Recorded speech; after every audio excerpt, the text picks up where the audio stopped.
This is a new door view cam that's going to be coming out here later this year, and what this allows you to do, for those of us who've got we've got the traditional doorbell that we have here. Myself, I think I've got the Doorbell 2 version or one like that.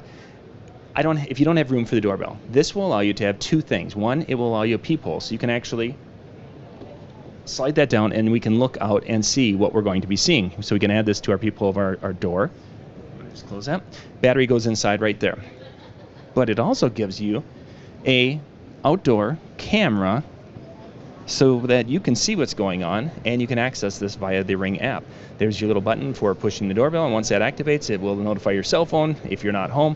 You can actually then log in and connect and talk to the person. It's pretty cool. We do this at home. We've got, the other one that we have where we replaced our regular doorbell, and we can literally carry a conversation with the UPS man as they drop off a box. So if there's a day where he's dropping something off and it's going to be rainy, we can give him some suggestion, whatever. But you can get the idea. So this is something new that's going to be coming out here that will allow you to use your kind of that peephole on your door for your doorbell. We'll put a link in the description below so you can go out and check out the different Ring systems out there. A lot of cool stuff here at the National Hardware Show. For more tips and how-to videos, go to weekendhandyman.com.